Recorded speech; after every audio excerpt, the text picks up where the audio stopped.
Ooh. We're live. Oh boy. It's going down tonight, boys. You doing the tagging? Yeah, I'll get the tag and I'll tag. Tag him up. Hold on here. Okay. I'll tag Brady. I'll tag you in it too as well. All right. Even though I know I tagged you in a post earlier, but oh well. Beyond the Scoreboard podcast. We'll say special guest Brady Beal. Yeah, it's been a couple episodes since we've had a guest, right? Yeah. 3 or 4. Yeah. Who was your last guest? You guys remember? Top of your hand? Come on. Jeez. I don't remember who it was. I don't either, because we've taken some weeks off. Sure. Too. Should I tag Camanche Storm football? Sure. All right. If you're cool with that. Yeah, Mitch was our last guest. Mitch, yeah. Yeah, it's Mitch. Oh, Mitchy Poo. Mitchy Poo Poo. Mitch Phillips. All right. Well, look at that. You get all the tagging in? Got all the tag in, baby. Yep.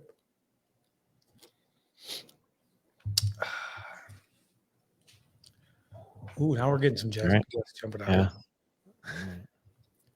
They're jumping. They see Beal and they just see looks and they're like, that fella's a good looking feller.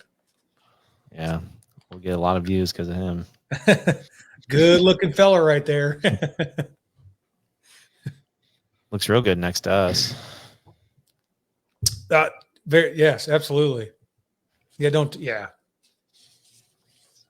Good point. All right. Should we get going here, Stenda? Oh, yeah. We got people jumping on. Let's get it popping. All right. So as most of you know, this is Beyond the Scoreboard podcast. We are coming at you with episode number 22 from Beyond the Scoreboard here. Real quick shout out to our sponsors. Stenda is wearing the AdCraft Beyond the Scoreboard podcast shirt right there. I'm representing the Fatly Beyond the Scoreboard little kind of jersey thing we got here. Nobody probably wants to purchase a Big Ben one that Stenda has. Well, Coach Beal might. He's a Steelers fan, so it's my bad. Hey. We have those. We have Brian Urlacher ones too. Feel free to hit us up. We can get you connected with those.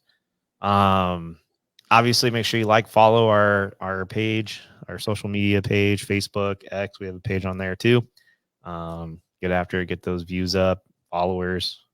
We'll keep bringing you some content. All right. So we do have a guest this week.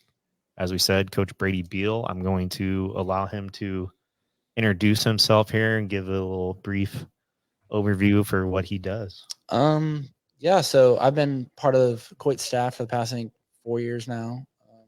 Past 2 years been the offensive coordinator, and then the year before I was just kind of, I don't know what you kind of feeling, kind of just kind of going wherever. And then that's what I do in the fall and the spring. The track coach, been head coach for the track for the past 2 years. And then recently this summer, we made a strength and conditioning position where we have lifting not just for our football guys, and that's what it's been in the past, but for every student that would like to do that. And it's been fun. The summer's been a blast. It's gone by super fast. Can't believe it's already our last week of the summer. Kids have been putting a lot of hard work in and dedicating. It's been fun. For sure. How long did I know I probably should wait till later, but I'm going to ask now. How long did it take you to implement that strength conditioning program for the entire school district? So it's been something, obviously I just said I've been coaching here for 4 years. It's been something that I've just been volunteering, like during the off season to do for our middle school, but then also there are our high school football guys, just like an off season training thing. And then Coit and I went to a couple clinics this past spring, and then we talked to, our new superintendent, Justin Schaefer, and he has a big dream for that because he's a huge advocate for the weight room, and he knows the benefits, not just lifting weights matters, but like the leadership aspect of it. So he's been a huge supporter. So after he came on board, it kind of just shot off like a cannon almost, because it was just our football guys off season and then a middle school session every other Wednesday. But then when he was on board, it became publicly known fast and attraction a lot. That's awesome. Yeah. That's a big accomplishment to have under your resume. Yeah. And like Brady was saying, like it also, he was doing all that voluntarily. Like he would have kids coming in before school, kids after school. Every Wednesday you'd do a middle school session and just basically doing it on his own time. And we finally were able to, and this is another Justin Schaefer thing. It's finally able to move some stipends around and bundle some up together so we can get a guy like this paid and make sure we keep somebody that has the knowledge and energy and excitement that Coach Beal brings to the weight room is something we had to do to keep him, because obviously he's not going to be volunteering or wanting. I mean, he probably would, but we needed to get him some pay for that. I mean, he's married. He's probably going to be starting a family here in the next 5 years or so, I'd probably say. So like he's going to need some stipends and things like that. So it'd be good. It's good that we got him on board. And it definitely helps having a brand new facility too. Yeah. Like having that opened up this past fall and having the kids just attract to that has been huge, with just having those bigger open doors, open venues for our kids to come through and kind of like actually use it. Cindy, you know what our old weight room used to look like? Yeah, I do remember. Yep. Yeah, I do. Yeah. And it's a night and day for our students to be able to have that, but then also just use the auxiliary gym right next to it too. It's been a huge plus to have kids want to be a part of it too. Sure. Yeah. Well, that's good. I mean, like I said, I do remember that in 2009. It was definitely, yeah. I mean, even then, it probably definitely need to be, upgraded. Mm-hmm. But yeah, I'm sure, I mean it. Yeah. If you in that old weight room, you had like 22 kids in there. It was like packing sardines. Like you couldn't do anything, And now with this facility we have, I mean, our most was we had 60 girls in there one time. And it got everything done in an hour, which is fun. That's awesome. Yeah. Well, kudos to both of you guys. Yeah. Well, I mean, a lot of it, majority of it is, it's been fun. It's been fun. Yeah. We've had a great summer. And I know we're skipping around a little bit, Stinda, but if we want to just get into it now while we're talking, but like the other thing that's been great, and I'll go and say this. I mean, I've only coached like boys sports, I was a high school basketball coach, been coaching football for a while, and now doing middle school boys basketball, and Brady's always been a boys coach. But what's been really good is we finally got like the girl athletes to buy in and to be a part of this too, because we've never had anything for the girls. Sure. And like every other school has a girls session where they're lifting weights and doing things. So we're kind of behind the 8 ball a little bit there. And I mean, we've had the least amount of girls I think we've had is like 28, 30, something like that. I mean, like we said, there were 60 girls in there the first week. And we were 50, we were 60 probably for a good couple weeks, almost a month. Our first month there was 60. Yeah. So, I mean, and it's been great, and it's been good to see. And we're super excited for the girls sports too coming up, and the work they've been putting in, as well as obviously our guys too, because our guys have a good commitment too for the most part. So it's been fun, man. Been good. Did it take a lot of convincing on the female side? Like, hey, you remember back in the day, it really was like they thought, well, if we lift weights, we're just going to get big and bulky. Like they didn't understand like what, the strength training does for them. Like, was it hard to sell that to them? Like, hey, we want you in here 3 days a week, but here's what it's going to do. Did you have any resistance from parents and athletes, or how did that go? I think like a huge help for us is our softball coaches and most of our coaches were on board, and like it was almost like a mandatory situation. It was like part of their practice. So like our softball team, middle school and high school, that was something they did before practice even started.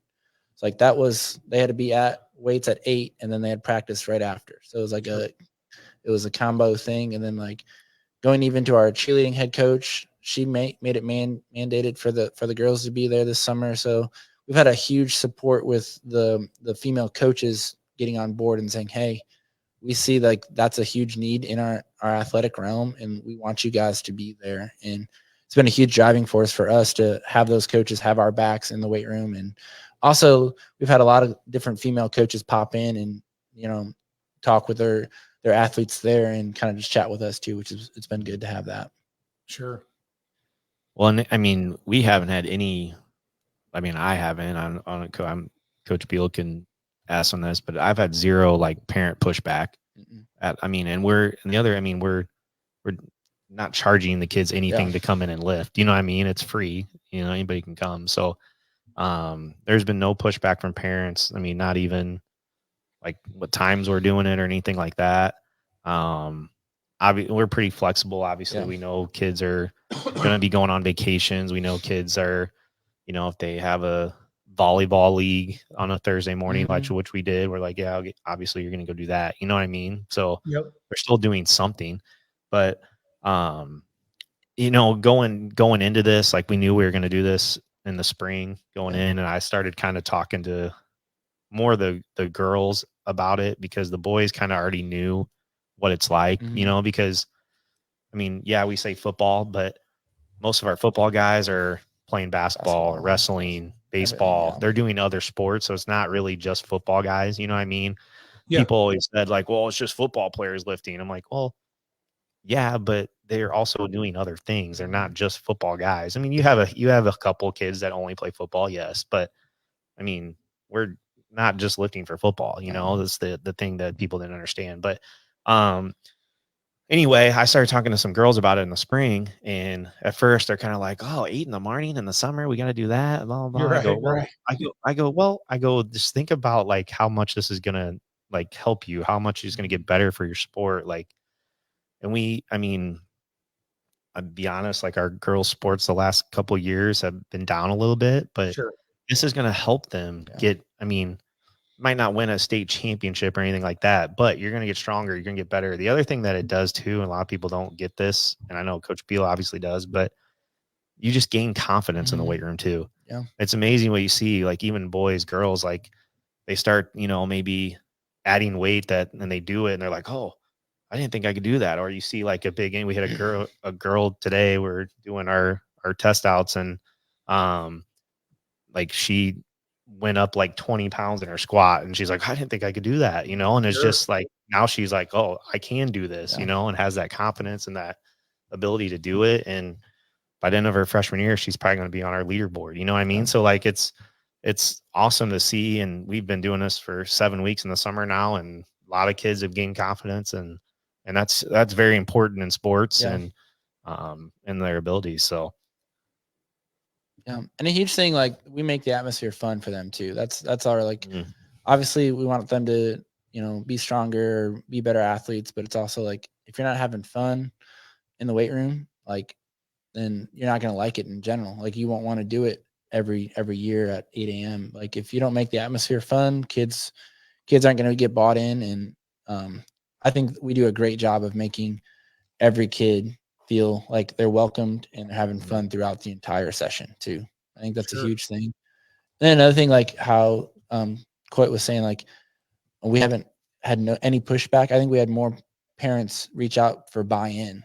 I mean, our first week we posted the stats and like the numbers, and then we had tons of parents reach out. Is this still available for Susie or Johnny to come? And I'm like, it's all welcomed. Like we have a cutoff, yes, but it's like, for us, we want your kids to feel welcomed. We want as many kids as we can get through our doors, just so they can better themselves with the confidence, with roles where they can build the confidence, not only like in their bodies, but just like on the playing field or on the surface or in the performances they're doing. We want them to be the best them they can be. And that'll help us as Storm, like as a whole, be better. Yeah, absolutely. Yeah, I think that's great. I mean, is that pretty? I mean, like, is that?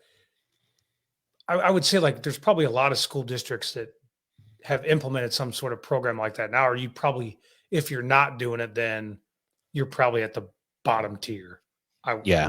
Would you agree? Or Hey, 100%. Like we, Coach Beal alluded to it, about the clinic we went to when he first started talking. We went to Mount Vernon, and what they're doing there is, I mean, just absolutely top of the line, like incredible how much buy-in they have from every coach, every kid. And they're extremely successful in pretty much every sport, girl and boy.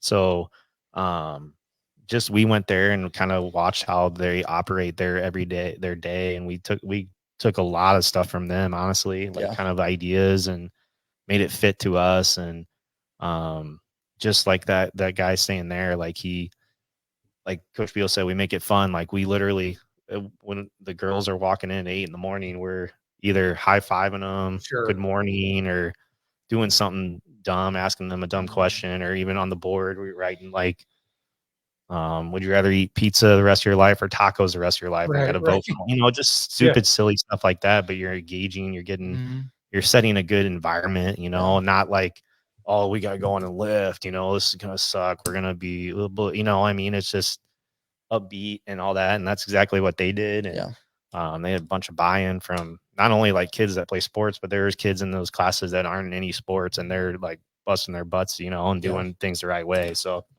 but you're right, Stenda. If you're not doing it, then you're behind. You're behind, I mean, we're not to the point where, like Mount Vernon has rules. Like their track coach literally said to us that their best sprinter missed a workout, and he didn't let him run in the next track meet. Yeah. He's like, I don't care if he's my best sprinter. He's like, he's supposed to be at a weight session. He wasn't there. He goes, he's not running. And he's like, the kid understood it. And then he goes, he hasn't missed a weight session since, so like they just have that tone set, and they just do it. So that's kind of where we're trying to get to. We're not there yet. And Mount Vernon's a little, they're a bigger school than we are too. And they have probably maybe a little more pull on that than we would. But yeah, that's something that we want to try to get to, like just holding kids a little more accountable than what, we do hold them accountable, but like maybe a little more, like, hey, if you're not going to lift, you're not going to play type thing, but it's hard though, when you may only have 11 baseball players, kind of like what we had this year, you know what I mean? Right. So it's just hard. Like you can't, it's tough, but yeah, we'd like to get to there eventually. Yeah. It's been a great summer, great kickoff to like on track for that too. When I imagine, why would you, if you think about it at that level and in this era, why would you want to show up to high school sports and get, demolished every competition? Yeah. I that's what I never understood back like Coit years and our era, like they were just out for it. It's like, yeah, you're kind of out for it. Like when you're a young kid, T-ball and rec league to figure out if you really want to do it. But how much, there's no fun in showing up as a sophomore or junior and just getting your ass spanked every night and being like, well, I'm on the team.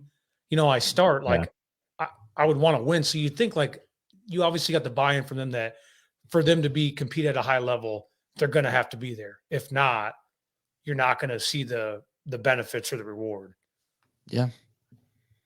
Yeah. And I agree with that. And the other thing that does too, like, we might've said this already, but if you're in the weight room with the people, you're going to be participating in whatever sport it is, like volleyball players are in there together, when times are tough, they're, they might think back to a time in the weight room where they helped them out, or they're encouraging the other person, or, if you're going to battle or war or whatever you want to call it with someone else and you did the same thing in the weight room, you're going to have that connection in there too. So, I think that's a big part of it as well. So, definitely isn't going to hurt people, for sure. It's only going to help and get you better. So, and like, if like for coaches wise, like we want all of our kids to go play on to the next level too. It's like, it's a kickstart for those guys and gals that want to go play the next level, because that's what you have to do if you want to go play, in any kind of college realm of sports now. It's like Yeah, that's a key thing is you don't want to be behind. Like, yeah, you might be the top athlete at your school, but if you're not in the weight room, you're just gonna be an average A Joe in any yeah, college facility. Yeah. sure. Yeah, that's a good point. Well, you make a good point there. I mean, because I think like kids think about D1, but it's like Division 3. It's just as I Yeah, mean, it's the just as grind's the tough. same. Yeah. Well, yeah. I mean, Coach Beal Yeah. played JUCO college Yeah. football, and you were in high school. You lifted well, and did Some things the right way. kettlebells. Some kettlebells. Well, the 1 year, yeah, but yeah, but but no, I mean, he probably in college too Yeah. is, Yeah. different than high school for It is. sure. It's way different. Yeah. And that's really what made me like pursue what I'm doing now is because I knew we were behind the 8 ball right going through college. I'm like, this is something I could do for the rest of my life. Sure. Like strength and conditioning and getting that. And I mean, that's why I'm doing what I do today. Mm-hmm. Yeah, not a bad career path to take. I mean, you Yeah. get paid to work out and get everybody else in shape. I mean, Fun. Yeah, I love it. he does a good job too. We're super happy that we have him, keep him here. He did. put you through any workouts? What's that? Does he put you through any workouts?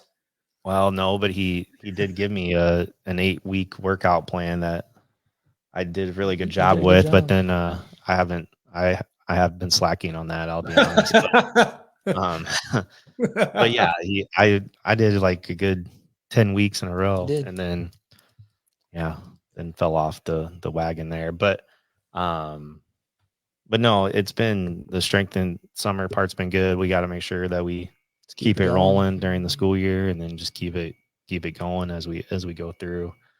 Another cool thing we've done, and we kind of adapted this from Mount Vernon, because the other thing we get a lot is like, I have a game today, I can't lift. You know what I mean? So we implemented a green light, yellow light, red light type stoplight thing. So if you Coach Beal can probably, I'll just let Coach Beal explain it since he kind of changed it up. So obviously green, I mean, you're good to go. You can lift full bore. Yellow is like a day before your competition, and then we're cutting like I think it's half the reps. All sets. And all sets still. And then on red, it's half the reps and you're dropping your last set, which is like it's been huge because our softball and some of our baseball guys did that the entire summer. Like they lifted on games days, and I mean, you lift at 8, 9 o'clock and you play at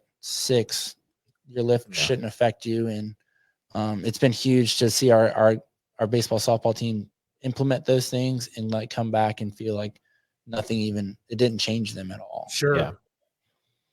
Well, I would think that's probably more just consistency, because like you guys know, like if you work out for 2 weeks and you stop for 2 weeks, 3 weeks, you obviously are back to square one. Like if they're consistently lifting, like you should not. I mean, I remember in high school, like in the senior year, baseball, squatting on when I'm pitching on that day, it never affected me. I felt better. I felt stronger.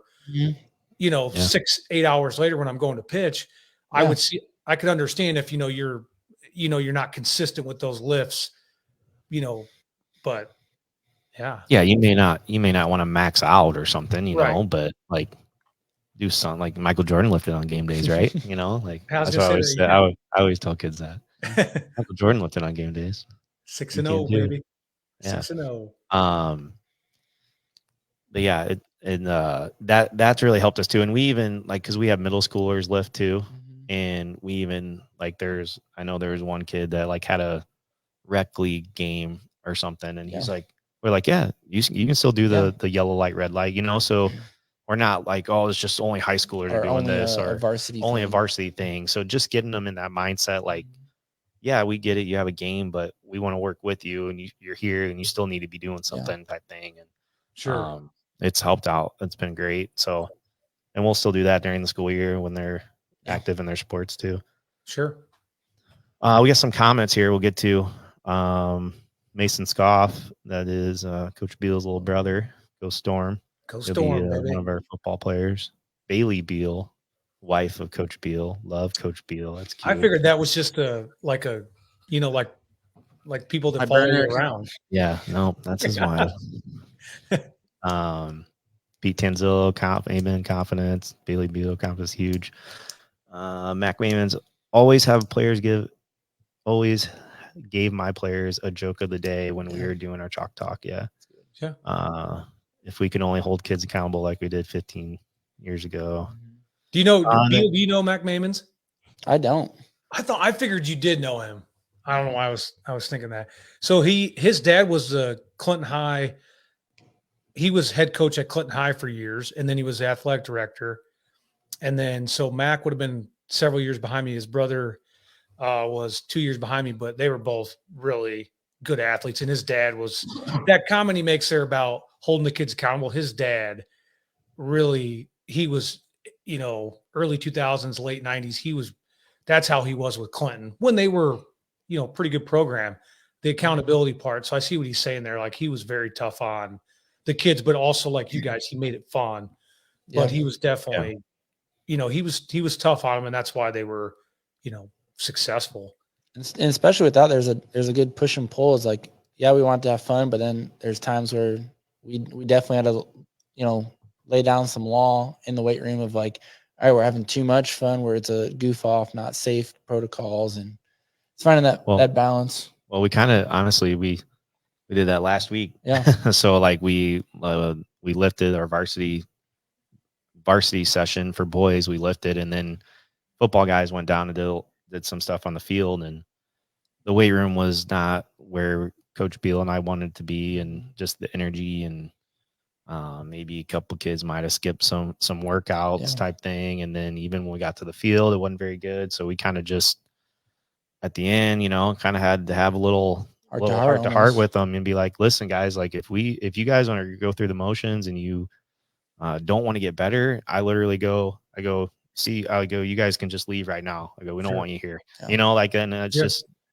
and I'm not the type of coach that's usually yelling and screaming at the guys, but when we got to get on them, we do. And then we had that message last week, and they were really good today. We had that last Thursday, and then field work and everything was good today. So, sometimes you just gotta remember they're high school kids too, like they're 14 through 18 years old, and they're going to have bad days. We get that, but you also got to rein them in a little bit sometimes too. Sure. Right. And kind of maybe put them in their place sometimes, but for lack of a better term, but and then hopefully they respond to it, and then if they do, then the message is clear. But if they don't, you got to keep sending the message. So Ryan Jordan has a comment. He said, maybe we already touched on this, but how much do you customize your workouts to your style of play? I'll let Coach Beal answer that. So that same clinic we went down Mount Vernon, there was going to be a customized, like I kind of already had the summer planned out where it's like, all right, our female athletes are going to do this because it's their in season for softball, out of season. But then they broke it down, which like blew my mind, and just thought it was a great thing. It's like you have, like Coit said, that most kids play every sport, especially in a 2A team or 2A school. So why don't you just make a program that fits everybody? So instead of like making it specific for just your softball players, because your softball players are also volleyball players who are also basketball players. So it's like you'll have a couple of those kids that are, yes, in an off season, but it's like you all can do the exact same lift. That's where the stoplight method helps a lot, because like, say you do have a basketball gal that's obviously off season right now, but you have a softball gal, just got done, or they're going on. The basketball girl the entire summer can go green, and then the softball, girls can go red or yellow or green depending on what day that is. So it's a great breakdown, and they're all doing the exact same lifts the entire time. And then obviously we'll change it out throughout the seasons. It's like we just went through our first cycle of our first 8 weeks, and then we'll transition into another 8 weeks, and then into another 8 weeks. But they're all going to be doing the exact same thing, because we're all training for the same purpose, and that's to be better in whatever field of play we're in. We just might have different light methods throughout those seasons. Sure.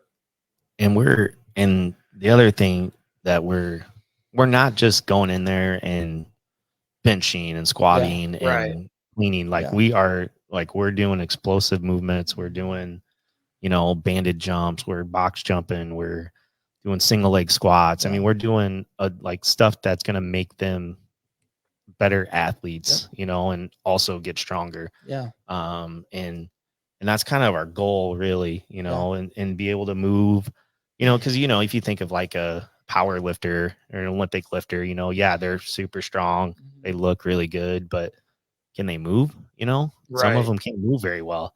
No. So this is, incorporating everything, and Coach Beal's program is really good, and the kids are buying into it very well. I will say we do have, though, so each kid has their own folder, and they have the workout on it and all that. And on there too is like a thing called one more rep. Yeah. And it's like a box of different lifts. There's core lifts. There's like specific. There's 40 different lifts, and like that's where I guess the specifics you can come out of, like your coaches will, like I had the wrestling coach reach out, the cheerleading coach reach out, and like they wanted certain lifts their athletes to be doing. So like the one more rep session is like at the end of the workout, they'll do their one more reps of whatever their coaches would specifically want them to do. Mm-hmm. And then that's on, so like that's part of the workout, but that's also on them to make sure they're filling it out and actually performing those exercises that their coaches want them to do. Yeah. So, so we do accommodate if, the cheerleading coach wanted them to do like these, like holding a dumbbell while they're on like one leg kind of thing. And, or like, I don't know what you call it when they're like holding them up, they're doing something with that. Yeah. And we're like, I'd do that for the one more rep part, that's, so I don't know if that answers Coach Jordan's question or not, but I think it does. Yeah. So the days of bigger, faster, stronger bench squat deadlift are over. Yeah. 3x5, and they just go in there. And, oh yeah, we did bigger, faster, stronger when I was in high school too. Yeah, so did we. It's like this week you're 10. I remember it 10, 8, 6. 6. Yep. And then it was 3x8, and then it was probably 5x5. 3x5. 3x5. And then 3x3, and then it was 3, 2, 1. Yeah. Yep. It's like, you tracked it, like you go down in the reps, you went up in the weight and stuff. But here's a question for you guys. Do you think like there are programs like that still just, that's what they do? Come to the weight room, just do bench, squat, deadlifting. You were here for 30 minutes. I believe that. I think even like kind of like it's what fits your athletes, I think too. Yeah. So it's like, obviously there's a lot of people that do probably still the bigger, faster, stronger. There's a lot of people that do a lot of different things. Yeah. But it's whatever, you can take a look over your athletes in general or your students in general, and you have to decide what's best for them. And like, there's probably tons of schools that still do the bigger, faster, stronger, or variation of it. Have a powerlifting method because Wendell or like the Wendell system. Yeah. And like, that's what they think. And that's what might benefit them more than like our athletes, I think. Sure. Yeah. That makes sense. Good point. Yeah. But I would say the majority of schools are in kind of where we're at, where, we're benching, we're squatting, we're cleaning, but we're also doing those other type of movements, explosive type movements to and create just movements athletes that they'll do on their field or their performance, or trying to make whatever their sport and making those into those lifts. Finding what works for our athletes is huge. I like it. Do you guys, and we can move on from here, but do you guys do like at the end of the year, like a max out? Yep, we'll test out. So like we're testing out right now. Like we'll obviously test out our core lifts, which is still bench, squat, and hang clean. But then we'll also test out like their jumping abilities, their vert, their broad, their 5, 10, 5, and their 40, and then a 10 meter fly too. That's cool. Like for the the max out where you just do 1 rep? Some kids will do like a 1 rep max, or if they're not, like, say it's their first time lifting this summer, we'll do a progression of like a up to 5, Sure. and then we'll calculate that for them. Just because 1 rep is good for the kids that are more in tune and have been lifting for a while, but then you find a lot of kids just pack on the weight and they can't do those, and then they get hurt. Yeah. Sure. Oh yeah. I can only imagine. Yeah. Throw 400 on squat, think you're going to get parallel, and Yeah. Yeah. Or they get quarter parallel and they think they did it. Yeah. yeah. Yeah. You did Oh, not man. get any depth. No. Oh, Squat is the one lift that sometimes is a little iffy, you know, because you'll have a kid, well, I squatted 365, and I'm like, well, did you though? Because you went down about a quarter of the way, buddy. Yeah. But Yeah. you know, it Mhm. sounds good, but usually we're letting kids know if they didn't get depth, and honestly, like a lot of our players do too. Be like, no, you gotta get lower, and then you know, most of them they don't like to hear that, but you know, it's true. And then if you can only go down a quarter with 275, then you gotta take weight off, you know. Sure. So, but yeah, I always love the max week. Kids get into it and kind of get to see the improvements and all that. So it's good. Man, we just talked like 30 some minutes on strength and conditioning. Well, that was awesome. Great. That was kind of that's really what I had for Coach Beal. Yeah. We can get to other Coach Beal questions a little later too, but Stenda, I think I'm going to skip that first topic we had. Yeah, I don't like. Skip that one. Let's go into our most underrated quarterback in the NFL currently. Okay, so this is what we're going more current here. So we're gonna talk about who the most underrated quarterback is in the NFL right now. Stenda, do you have a guy? Do you want to go first? Or I've been thinking about this all day at work. I was like, man, and then I'd be like, all right, I'm going with him. Then I'm like, no, man, like, so I want one of you. If one of you guys want, if you don't want to, I'll I can go. I kind of put Coach Beal on the spot when he got here. I forgot to tell him about that part of it, but I kind of was going back and forth between two guys, and I decided on one. And I'm gonna go with Baker Mayfield. Oh yeah! Oh my goodness! Just I don't know. I love Baker Mayfield for one. Like he's just got a moxie about him. You know, a little undersized, hard-nosed dude. Yeah. Loved watching him when he played in college. He took the Browns to the playoffs one year, for God's sakes, you know, like he Big Ben. When the Browns were bad.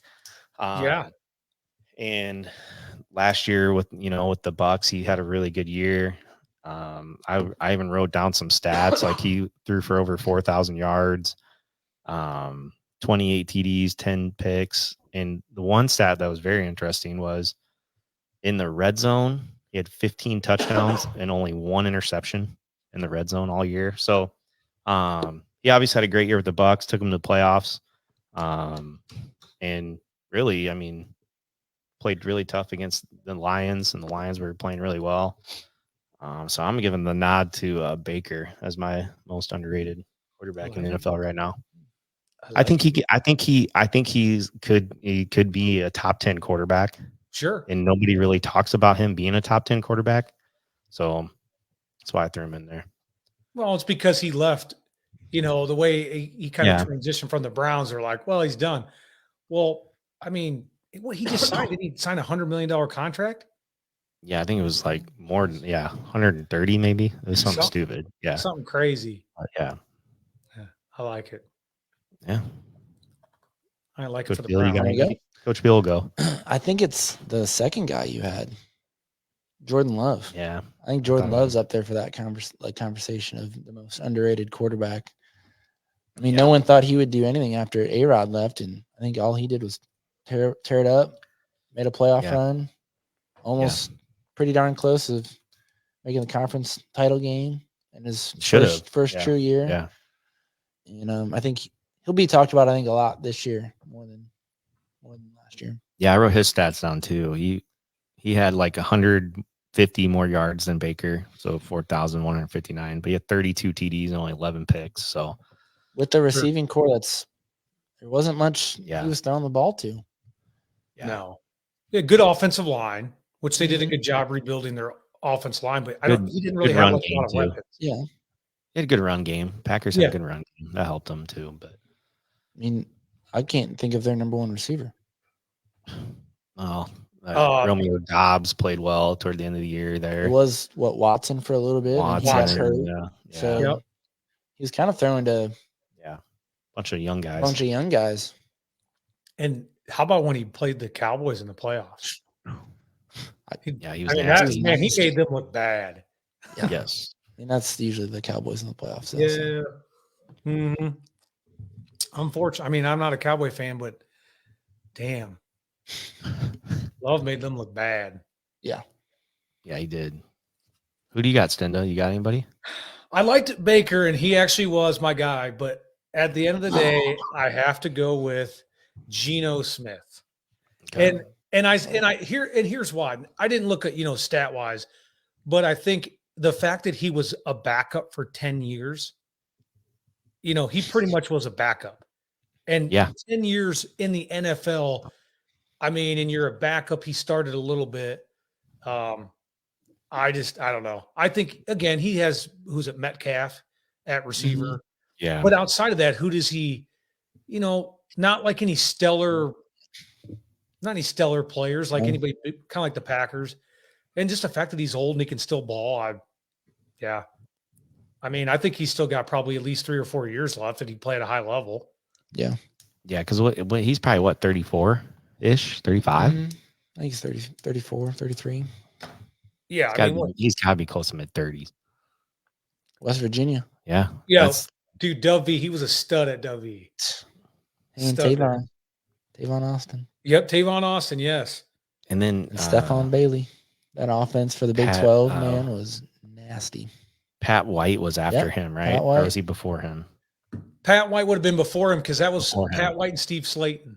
Yep. Yep. Geno's 33. Geno's 33. 33. So, yeah. He's got at least 3 more years. Yeah. I mean, dude, you're getting elected to a Pro Bowl almost Did they 10 just years draft him? after the league. I don't know. I don't think they did. Think they did. No, I think he's their guy. Yeah. Who's that? He asked if the Seahawks drafted a quarterback. I don't think they did. No, they didn't take a quarterback. Yeah. No. But Yeah, that's a good pick. I like Geno. Yeah. Those are all good picks. I was debating too. I was thinking of like Herbert. I know he gets talked about a lot, but sure. I don't know. Like, Do you guys throw golf in that situation? Or would he be the top maybe. 10? I don't know if golf would be top 10. Jared Goff. Maybe. I don't know. He's gone. It's so hard, man, because damn. I don't know. Goff but Goff, he sorely or just a pocket passer. He's not mobile. He's Right. really good off the play action. But he is again, with the Rams, and he goes to Detroit, and then look how they had last year. I don't know. Is he a top? Do you guys think he's a top 10 quarterback? Golf. Yeah. He'd be close. Close. He would be like. He's definitely top 12, I'd say. Yeah. He could be on the 10. He could be on the 10, but that's hard. Tanner Weber says no, but it's probably he's all butthurt because he left the Rams. He's mad because listen, Weber, I get it, brother, but he's gone, and it is what it He's is. got a And life better goes quarterback on. anyway. Yeah, I think Stafford's probably better. Right? Yeah. Healthy? Oh, I think so. Oh, yeah. I think so. Stafford's way better. I think Stafford's top 10 healthy. Hell yeah. Oh, hell yeah. It's such He's a a good argument, gunslinger. though. Yeah. Gunslinger. I like him. I don't know how to say Mike's last name. Boquist. He says, bring Yeah. Johnny Manziel back. Well, Johnny played well when he was on drugs and drinking booze, so Yeah. Zero maybe film. That dude in college was in something, man. So Have you good. seen like how he's been on Shannon Sharp's? Oh yeah, that was great. That was a great episode. That was a good podcast there. Dude. And he I like listened to talks that about on my how way he to does Minnesota. Yeah. crazy, like how he would never. Crazy stories. What's that? He just had crazy stories, you Yeah. know. I mean, he talks about how he literally never watched any film. No. Yeah. And go Ever. tear up the SEC. Yeah. Yeah. He's a Heisman The Trophy winner Heisman Trophy winner. as a freshman.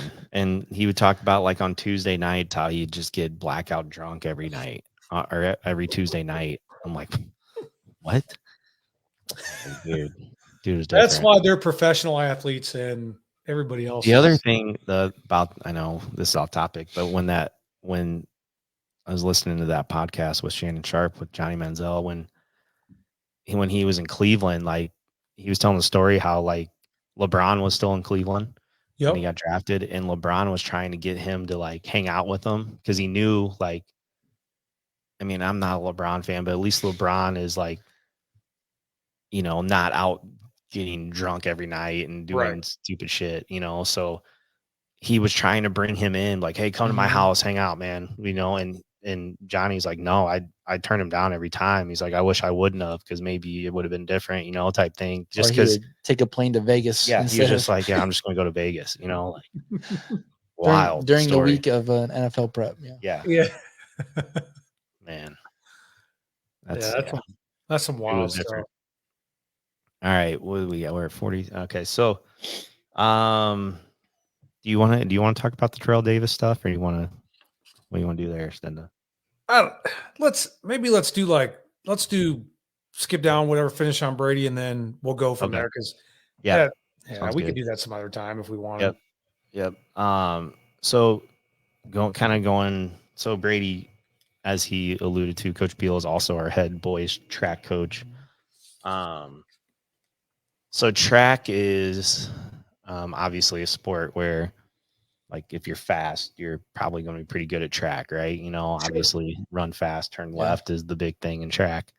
And me growing up in Illinois, like baseball and track are the same season. So I was always a baseball guy. I never did track. And I do know this answer, but like our viewers may not know this, but you do a really good job of getting kids faster and like coaching them to get faster. How do you get a kid faster? Like, how do you make a kid faster? Because you always think like, oh, well, you can't, you know, speed kills, or you can't teach speed, you know, kind of things like that. But I think you can. So how do you get that kid to be faster? So you really can't teach speed. You're kind of just born with those things. You can develop kids to be faster by, you know, working on their running mechanics, or working on their drive phase in a race, or even their block starts or their finish. A huge thing with our kids, though, is like having kids bought into track. Like that's the biggest thing for a track coach, is when you have kids and the buy-in from them. And like you said, it's a kind of individual sport, but if you get multiple kids bought into it, the track, and as a team, and then you're supporting one another, then you develop like not a culture of guys wanting to push each other to those limits of, you know, in practice, where, you know, running a split 4, where it's just 2x2 200s aren't fun, but you develop that endurance finally. And like, track is a sport where you might be one of the fastest guys, but you don't want to put in the work for your mechanics to be the fastest. Or you might have a kid like, a great example this year for us was Landon Hill, a kid that had really good potential his freshman year. Didn't go out of sophomore year, came out his junior year, and was on our medal 4x4 team this year. And he really missed the opportunity. He said, and he'll say this too, that, you know, he went out his sophomore year, he missed a great gap of where everyone else kind of moved away, kind of became faster with their mechanics and their endurance and their process of running. And he's on the curve of now he's running more still now. It's definitely a huge bought in from you as an individual to wanting to develop your speed and, buy into running track actually. Yeah. Yeah. I Track think the is, most underrated sport of all time. Well, I think so too. yes. It's a sport where, you find a lot of willpower in track because you're legitly just running. Sure. Or obviously you have your field events and obviously you have your different aspects, but it's like you find a lot of your personal motivation running because that's what you have to do. Like you have to go to those barriers of like the top fatigue and like push through those, and that helps every sport, I think. Sure. Yeah. Track is, I mean, as a football coach, I'm trying to get every football player to go out for track, and that doesn't always happen, or usually doesn't happen where everyone's going. But even like a lineman, like just go throw, do that You're because part of a team. you're gonna be part of a team. You're gonna still be lifting. You're gonna do some running. Like it's gonna help you. So track is, I mean, as a football guy, and now we have obviously Coach Beal that really knows what he's doing too, and how to incorporate all that stuff he just mentioned. So trying to get as many kids to do that, and we can even because we compete. I mean, obviously in the spring there's golf, there's track, Tennis. or there's track, tennis, golf. Is that it? Yeah. Well, some of our kids play soccer with Clinton, Yeah, with Clinton. but so we're trying, like, hey, just do a workout. You don't have to do the actual meets, like just do a Sure. workout, then go to golf practice or go hit the golf course for 9 holes or whatever you got to do, like, or, and I know it's tough. It's hard to get a kid to do 2 things, but, like you said, Stenda, track is probably the most underrated sport there is, really. Well, you both allude, I mean, both of you, but you're talking about how, hey, just get the kid. Let's say you got a lineman in football and he doesn't want to throw. And he just, why? Like when I was in high school, like they called it black track. And you just went out and you did all the workouts. You could do some of the JV meets if you wanted to, etc. But like you said, they didn't make you do the meets if you didn't want to. Because like you said, like as a lineman, I mean, you wanted to get faster. That's how that's how I was able to stay, agile and keep speed up and endurance and all that. Cause it was, running all year round. And then you get to track and then you go into the summer with baseball and football. Like I was in the best shape ever. So I would think like even a lineman, like if he doesn't want to throw, cool, just come and run the sprinters workouts. Like who cares? They're running 1s and 2s and whatever. Like, why wouldn't you want the, I mean, you're going to get faster by default by just doing the workouts. Well, and I think with like high school kids, I think when they think of track, they're like, oh, all we do is run. It sucks. I don't want to run. But like every sport you play, you're running. You know what I mean? Like you're, I mean, yeah, you're, I mean, not running like actually on a track, but like you're still running. You know what I mean? Like it's gonna help you for everything you do, and that's the kind of the buy-in that we try to get. And I mean, even for the sport of football, I mean, you see more now. Most off season for football players, they have like a track coach now. It's like they're fine tuning those running mechanics so like they can hit the field faster than ever. I mean, you're seeing that way more now, and I think it's being public now than ever because I mean, you watch a lot of off-season drills for the top running backs, the top receivers, the top DBs, the guys that are those fast twitch. They're doing some kind of track, workout with a track coach in the off seasons now, not just lifting a ton of weight or doing pool workouts. They're doing a lot of the fundamental running mechanics that need to be updated. Well, yeah, I mean, if we're talking football, the game has changed so much. It's more, even in the NFL, it's more of a spread concept type game, throwing the ball around. You look at like the Tyreek Hills of the world, he's still getting on a track and running and beating college track athletes and stuff, like, and so it is definitely something that is there. So, yeah, Come on, baby, you got to get faster. Hell yeah, of course. Yeah, it's funny. I mean, like you say that about, oh, you don't want to run. Like, what do you do in basketball? I mean, Yeah, you exactly. got to be like in the best shape ever. So Yeah. run. Got to run for 32 minutes. Yeah. No kidding. Yeah, it's that's the thing. It's try to get them and don't get them all, but it's all good. Do you have any more questions for Coach Beal? No, I just want to. I'm glad get- we got on that early on the Yeah, that was good. conditioning program because I was curious to know how you guys implemented that. Yeah. Do you want to get into rapid fire here? We're almost to an hour already. Yeah, let's jump. We can jump rapid fire. Yeah. Ooh. Coach Beal, you ready for this? Oh yeah. All right, rapid fire. Who wants to go first? It don't matter to me. What do you want to do?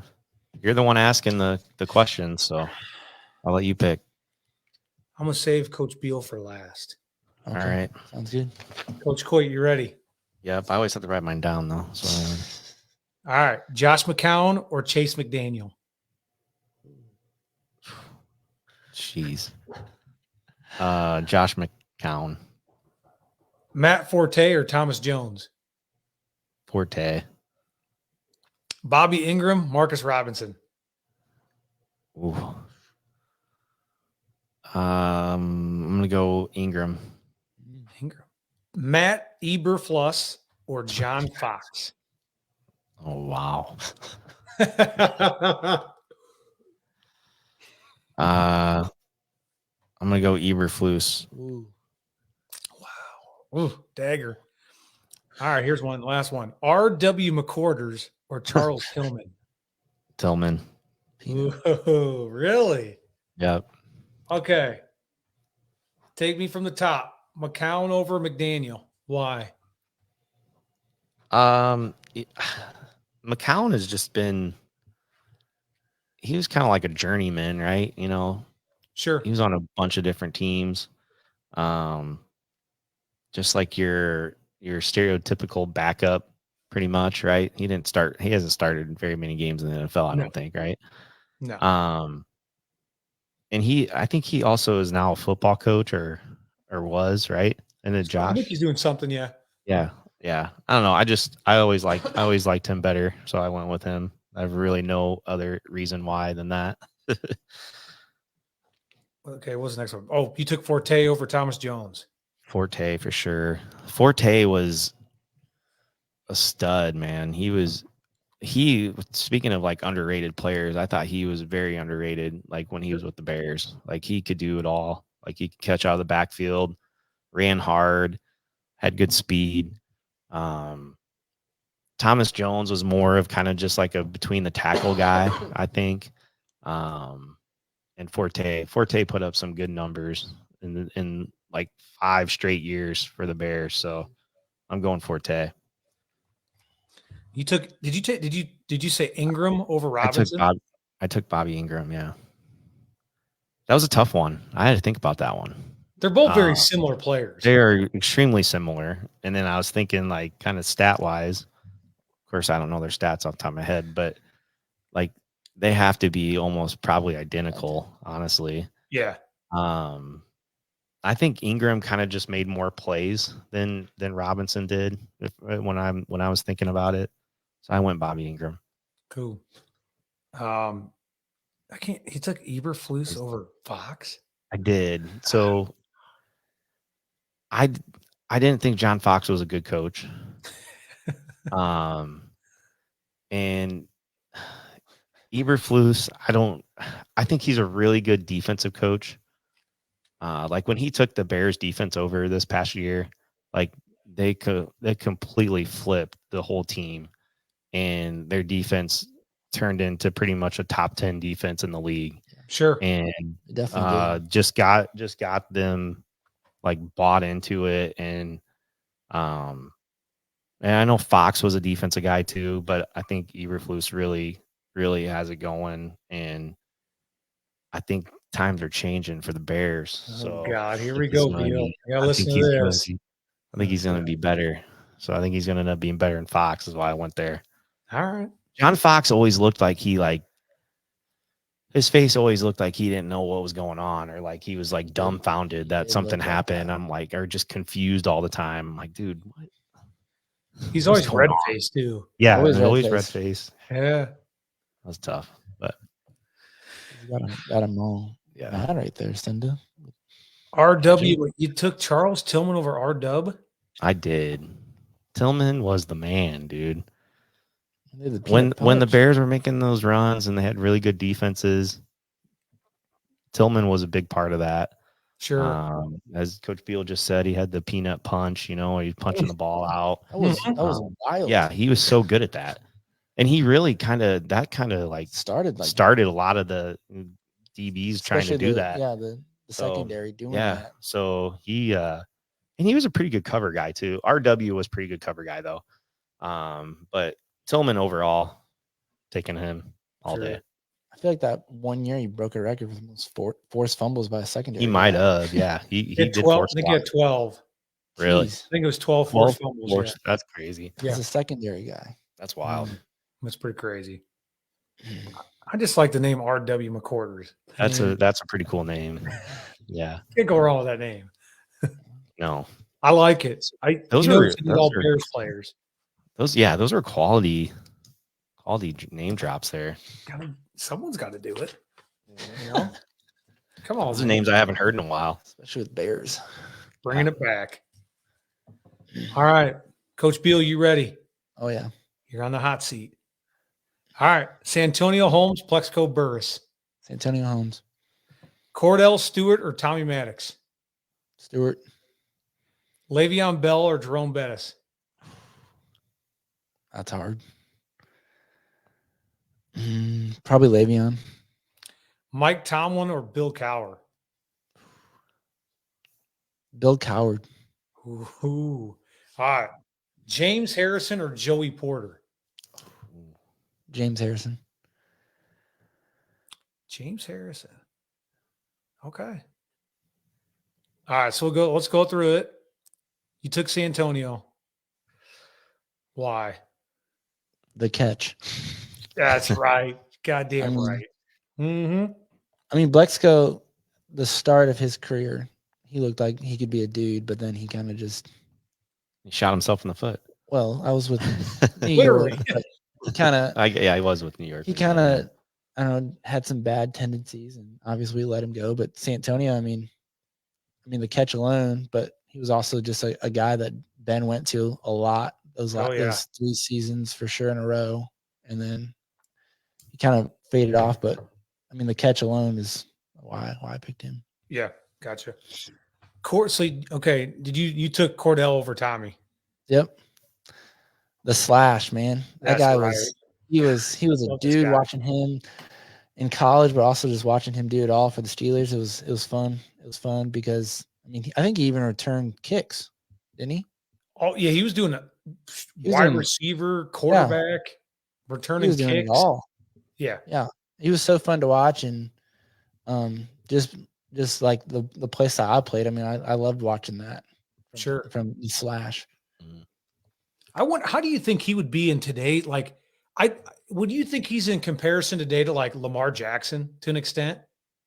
Maybe not, but he was fast. He was fast. I mean, he might not have been as elusive as Lamar, but sure. I think he was also bigger than Lamar. Sure. He could take some of those hits. I think he'd fit right with the play style now. Yeah. Huh? Lamar's probably a better passer than Stewart was. Wouldn't you say? I think so. Well, yeah, because I mean they just didn't. They had the bus and yeah, that's true. They didn't have to throw it up. They didn't throw it a lot. I mean, he could launch, but yeah, I mean, yeah, I think Lamar's definitely developed into a much better passer. His passing game just came along. All right, and you said Le'Veon over the bus. Yeah, that was a hard one. I mean, obviously we had the run with the bus at the end, but I think Le'Veon, he went on that stretch of. I mean, he could have probably been one of the best running backs ever if he would have stayed a Steeler and took a pay cut. Yeah. I mean, he decided to leave, and obviously we know what happened to him after he left the Steelers, but he honestly changed the game of the running back. He would stop behind the offensive line and then just find a hole and go.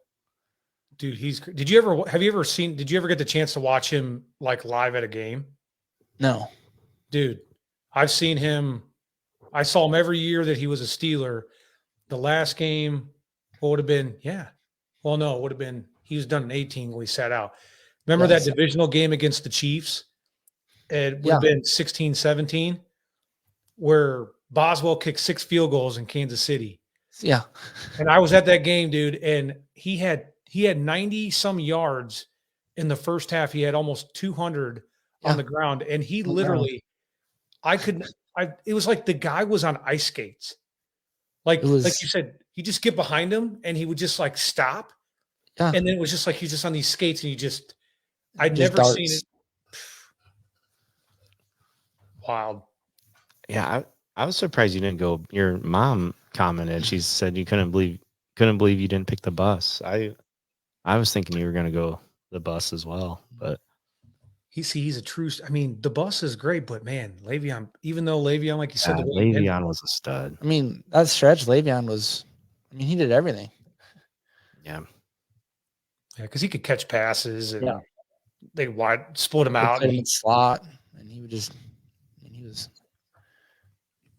I'm with you. I like it. Oh, you took old Bill over Coach T, huh? Yeah, I thought. I mean, obviously, Mike. He definitely embodies the Steelers, but I thought Bill just. I mean, he just had the roughness, and he just kind of had that, and I think he got it. I mean, obviously, Mike gets it out of the guys too, but just back then, our guys in our defense were just mean, and obviously we have a different generation now, but when you think of those Steelers defense back then, they were just hard nosed steel, almost like a steel curtain defense. Yeah, they were. Well, he had like think like what Joey Porter. I think Larry Foote was. Yeah, Larry Foote, Casey Hampton, like Kiesel. Yeah. Yeah, and then you have like you throw in like Ryan Clark and Mike Taylor. Mhm. Man, just that embodies, I think, what the Steelers used to be. Sure. How many would Cowher get? 2 rings? He Or only one? got one. One. And Tomlin has 1? Yep. But he's been to 2. One. Yeah. I think Bill's been to 2 though, also. Yeah, he's been Cowboys to 2. beat him 1 year, right? Cowboys did, yeah. Yeah. I'm pretty sure. Wasn't that when that corner for the Cowboys had like a couple pick sixes? Yes. He did. Yeah. Yeah. That's what it was. Yeah, what was that guy's name? The corner. It's gonna drive me nuts. Is it was his name Larry? Yeah. Was it Larry Brown? Yeah. Maybe. That sounds right. Sounds right. I think it was him. And that's when they said Neil O'Donnell, there's still rumors that he threw that game. Yeah. Yeah, Larry Brown right here. It's rigged. Larry Brown. Tony Jason. Well, Tony- yeah. Said Tony. Larry Brown. Yeah. He's- Oh, he's Larry a big Brown. Cowboy Big fan. Cowboys. Yeah. God. Right. All right. Last one. Harrison or Porter. I can't remember who you picked. I picked Harrison. I mean, you think of a guy that just screams Pittsburgh Steeler, is like just the way that he embodies, the Steel City. Obviously, he did a stint somewhere else, but he finished with us. And I mean, I feel like he could still play today, just watching him in the weight room. I mean, he's just an animal. Yeah. He's nuts. Yeah. There's that one video of him like pulling like thousands of pounds on the sled. sled. I'm like, what is this guy doing? And I don't want to be around him right now. I don't know how. Yeah. He was on Ben's podcast and he was talking about, it was like a year ago, saying how when he retired, he actually only works out, or he was for a while, only 1 day a week, but that how intense his workouts are, and I'm like, what? And he's like, yeah, I'm still in really great shape, but I just do 1 day. And he's talking about like what he does. And I'm like, oh my God. Like, Yeah. what? Debo. He was literally built different. Mm-hmm. Yeah, built different. Yes. Yep. Undrafted guy, right? What's that? He was undrafted guy. Because was he Kent State? Yeah, he was Kent State. Undrafted, cut a couple times from the Steelers too. It's wild. Yep. Yeah, they've had some great play. Man, they've had some phenomenal players. Yeah. Huh? I like it. Hope you guys liked the rapid fire tonight. Yeah, that was good. I That was liked good. it. Those are, like I said, those were good name drops for the Bears, especially. Yeah, those are some Good. Some old school there. old school. Old school, baby. All right, we're gonna dive into tier talk here to end it. So our tier talk this week is top sports video games of all time, which we always say means in our era. So Coach Beal's era is a little different than ours because he's a young cat. But Stenda, do you want to go first? So just in case, like I don't steal all yours because usually we have the same tier talk. Yeah, I'll go. Yeah, I go first. Yeah, sure. All right. So I went number 3. I had a GameCube. Oh gosh. And MVP Baseball 2005. And I think it was on they had it on maybe Xbox. I think it was on PS2. But I would play that sucker. Do you remember GameCube, Beal, or no? Yeah. Okay. I remember GameCube, yeah. Yeah. I love that game. I played, you know who I played with, Coy? Cubs. The Cubbies. Nice. Aramis Ramirez, dude. I hit bombs with him every time he hit a bomb. Aramis Ramirez. He was, dude, I loved him. He's good. He was a good player. He could play. Yeah, he could play. Yep. So I had MVP Baseball GameCube, number 3. Number 2, I have Madden 2004.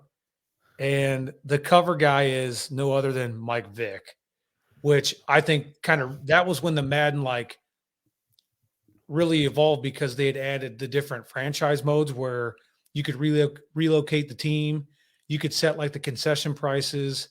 And that was really when they had the big upgrades on the graphics and where you could control the team as a manager. And because I do think Mike Vick revolutionized the game for he broke the game.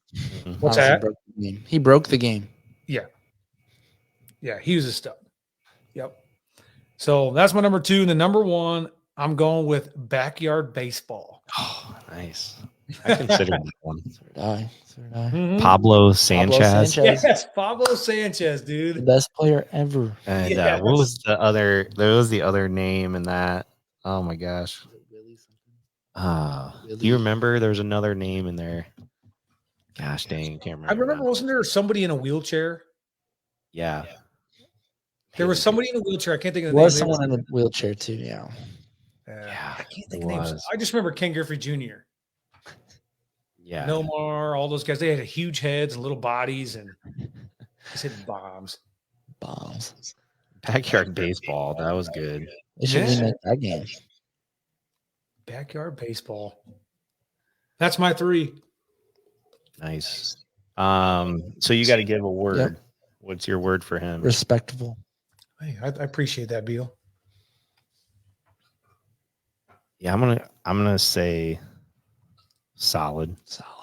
All right. I'll take it. You want to go next, Coach Beal? Yeah, I can. Do they have to be 1, 2, 3? Or can I just be? No. These aren't really in any order, I guess. No, you don't have. Just you can do whatever you want. ESPN NFL 2K5. It's a football game. Okay. It was the first game where you could be your own player, go back to your crib. T.O. was on the cover. Okay. Dude, I do remember that one. Yeah, and you could customize your crib. You could customize the layout. So, and then all your trophies. You had a trophy room. Sick growing up. It was on the old Xbox. Love it.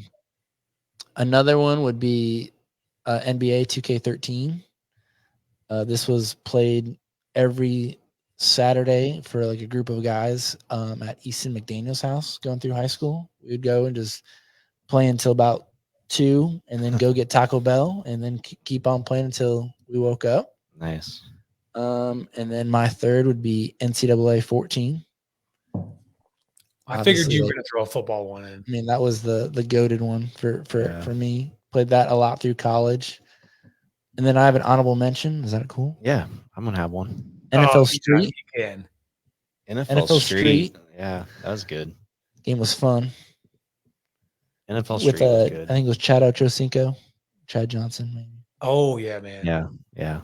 He would be a he'd commentary be a commentary guy. I remember that. Wow, I forgot about that game. Blitz was fun too. I remember that game. NFL Blitz was good. Yeah. That was, yeah. I mean, yeah, it was fun, but like I played it last summer at a buddy's, and I was so pissed, and I was might be drinking, and I got so mad, and I took the controller and threw it against this wall and smashed his Nintendo 64. And he's like, "Dude, we're done." I'm like, What was the Jeez. baseball one like that? Wasn't there like a baseball? I can't think of it. It was like Blitz, but you could charge the mound. Oh, that'd be cool. was it High Heat? I can't. No, Maybe. I don't know that one. man. I know what you're talking about because they had Yeah. that was way back though. Yeah, I was. Wow, man. I like it. What's your word for Coach Beal, Linda? Exceptional. Wow. Thank you. Exceptional. I think my word would be like surprised.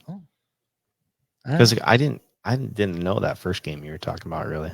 It's fun. Oh yeah. Sounds fun. Was that Tito's on the cover in an Eagles uniform? Yep, Eagles uniform. Okay. Yeah, there's See? that's what Slugfest. MLB Slugfest. Yeah. Yeah, I think we got Tanner Weber. Thanks, man. Tanner. Tanner's always on top of things for us. He's got Blitz the league. It's like our fact check guy. I like it. Oh yeah, dude. He knows sports. Hell yeah. Might have to start paying him. Yeah. That's right. All right. I'm gonna go ahead and go here. So I'm pretty much kicking it old school for these games. Okay. I will say, like, before I get into it, all these new games, like all the new Madden, the Knox has like the new MLB The Show. I haven't played the new NCAA football yet, but like the graphics and like the realistic stuff of that is wild how all that goes, and some of them are pretty cool. But I'm going pretty much all old school here. So my honorable mention, as always, here is, and I don't know, this is probably before Coach Beal's time, but Ken Griffey Jr. presents Major League Baseball on the Super Nintendo. Yes. That's an honorable mention game for me. Ken Griffey Jr., if you were the Seattle Mariners and you used Ken Griffey Jr., literal bomb every time he was up to bat. And like 600 foot bombs. And then the names of the players were like can of corn and like stuff like that. Just something silly. But it also, so it didn't have like actual name of players, like it does now, like the games now, but it had all the stats of the players. So like, I don't know why I remember this, but Fred McGriff, remember that name? Yep. Right. First baseman. Yeah. Yeah. He was called the Crime Dog. That was like his nickname. Yeah. So in that game, his name was like D Crime, like, so you knew it was Fred McGriff, but like, because he was the Crime Dog. So that's my honorable mention. Tony just gave up my number 3 right there. He called you out. Super Tecmo Bowl is my number 3. Classic Nintendo game. That was when they started. That year was the year they actually had like players on it. Like Bo Jackson was like a cheat code in that game. You just do the zigzag all the way up and down the field and you couldn't catch him. And it's just classic when it's like down, set, hut, and then it just keeps saying hut until you snap the ball. I was just like, it's just awesome. You literally just had like right B, up A. You had like 4 plays is all. But man, that was classic stuff. That's my number 3.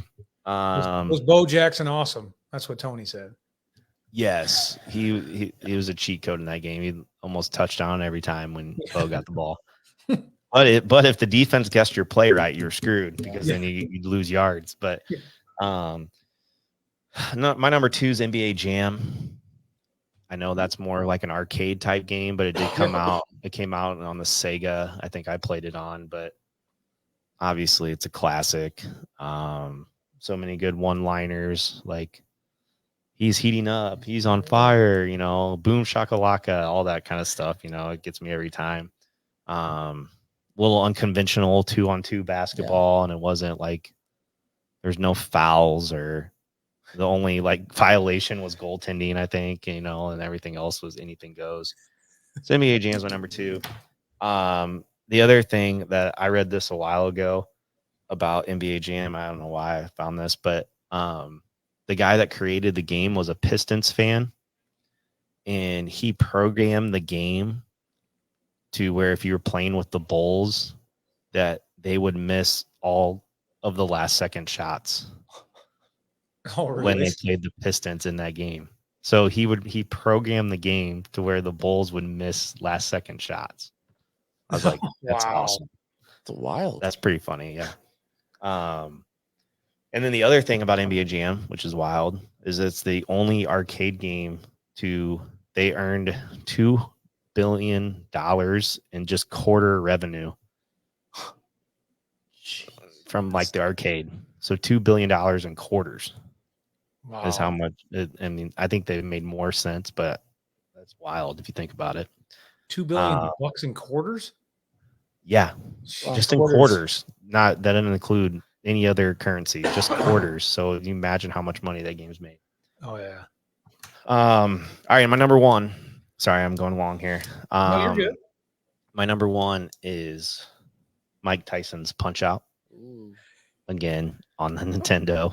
I But remember that one.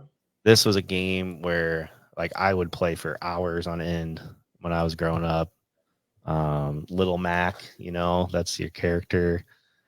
And just I recently, probably within the last 10 years or so, you can get it on the Wii too. So you can play it on the Wii.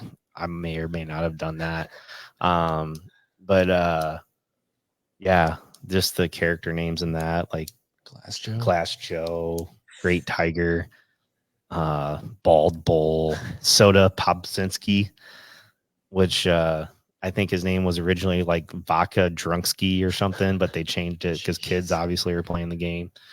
But if you ever got to Tyson, like almost that dude was like almost impossible to beat. But then they changed it. Now it's just Punch Out because Tyson they don't have rights to Tyson anymore, I guess. So now it's like Mr. Dream or something if you play it now. But yeah, King Hippo. You guys remember King Hippo in that game? Yeah, I do. Oh, yeah. Just punch him in the belly and he's done. But yeah. Just classic game there. I could play that game for hours and just good stuff. That's my word, classical for you. Thank you. That's what I was going to say. I mean, I don't even know. I mean, I think this is your best list of all time. Oh, wow. Jeez. You took it back. Like you took it back, man. Like I took it way back. I did. Yeah. I don't even know what to even say. I'm going to say love it, but that's 2 words. So that's just what I'm going to say. I love it. I think that's great to go back in time and relive some of the, being a kid and growing up. And oh yeah, that's exactly what I did when I was thinking of this category. So I definitely think like the video games back then were like, obviously the graphics are better now. Right. Sure. But the game itself, it's like just a copy and paste every year. I think. Yeah, pretty much. Tony said Hippo's eyes when he got hit in the gut. Yeah. And his pants would drop in the King Hippo. Gosh. Oh, that's awesome. And then I remember the Great Tiger. He was the one where his little turban thing would blink and then he would like disappear. And you had to when he came back, you had to block his punch. And then he was stunned and then you could just hit him once and he'd go down. It's just stupid that I can remember all those. And I'm 39 years old doing all these kids are going to be doing the same thing when they're our age. Yeah. It's just history repeats itself. I might see if I can get a Punch Out on the Wii when we're done here, guys. Yeah. Bring Knox down and we can play some Punch Out. But I got one I got for both of you. Sure. So give me Coach Coit and Coach Beal. What's Coach Beal? What's Coach Coit's what's a phrase or a one-liner he uses as a coach that you just, that reminds you of him? There's a lot of one-liners. Something like that, or even if it's just funny or, whatever. I don't know. There's a lot of them. I'm trying to think this best though. Sure, it's appropriate. Yeah, I know. For the pod.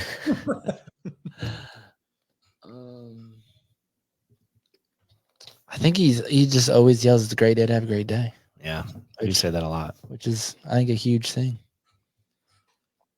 That's a great day to have a great day. Yep.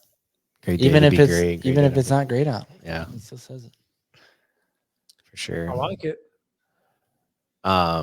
Coach Beal, he doesn't really have like one-liners, but he definitely is literally the most energetic dude that I know. Like Sure. there is not like it doesn't matter what day it is. I mean, he's out. He's like, and he's still like super athletic and fast and can jump and do all that stuff. And he's like doing the jump side thing, with kids and running up and down through our stretching lines and yelling random shit and stuff. And Yeah. just I don't know. So I mean, he doesn't really have like the one liner per Nice. se, but he's always bouncing up and down and around, and which is good. We need that. Got that So, energy. Oh yeah, he brings it. He brings the Yeah. energy every day.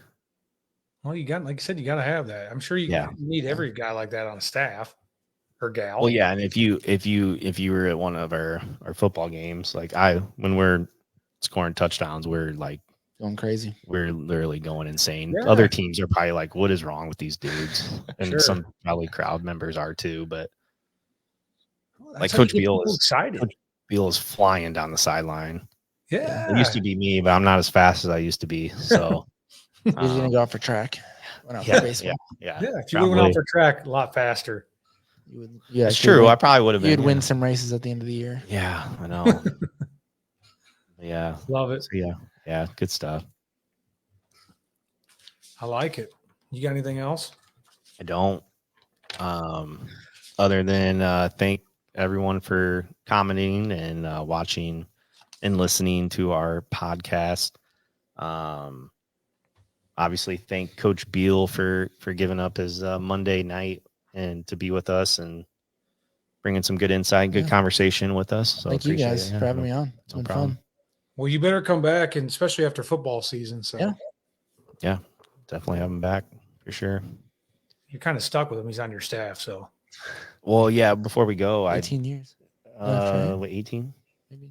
Yeah, 2 years ago. So I got obviously Coach Beal, Zach Smith, which I think Stenda. Yep. And A Clinton guy. Oh, Moley, yeah, we got Moley. So they're all young guys in their 20s still. And 2 years ago, we were at the state championship games, and we kind of made a pact that they were gonna. I kind of was like, well, I'm gonna coach for at least another 20 years. So I go, you guys got to stay on staff for the 20 years that I'm here, and they all agreed, and we kind of made a little pact that they would be here for 20 more years with me. So he's stuck. I'm never gonna forget it. So now we got 18 years left. So let's do it. Did you get writing in the contract or have a notary or No, anything? I didn't do writing. We didn't have anything to write it on where we were at. So I guess could have wrote it on a napkin or something, but it's signed, sealed. We're good. All right. Right. So we're good. You heard it on the pod. So it's official. Well, hopefully we're doing this in 20 years. We're still doing this. Jeez. Franchising. Yeah. Franchise tag. Yeah. Yeah. Franchise tag, baby. You I'm win. gonna actually have that in my contract, like some Bears quarterback. You can't franchise. Can't franchise. Yeah. I don't. Yeah. We're not getting paid that kind of money though. No. There's no win a state franchise title, tag. you might. You never know. Yeah. Unfortunately, they don't. I don't think that's how it works, but I don't know. We'll see. All right. You good, Stenda? And nothing else? I'm good. Nope. Appreciate everybody following along, and keep rocking with us. And we'll be next week We'll be going Sunday though at 7:30, not Monday, unless I get sick again. But it's not gonna happen. Yeah. We'll see. I might have been playing hooky. I might be sick. I don't know. We'll see. It happens when you get past 30. It's all downhill from there, man. It's all. I only got one more year in my 30s, so. Boy. Yeah. Yikes is right. You're up for it. Yep. Well, all right. Thanks, guys. See you guys later. Appreciate you guys. Have a good night. Thanks. Yep.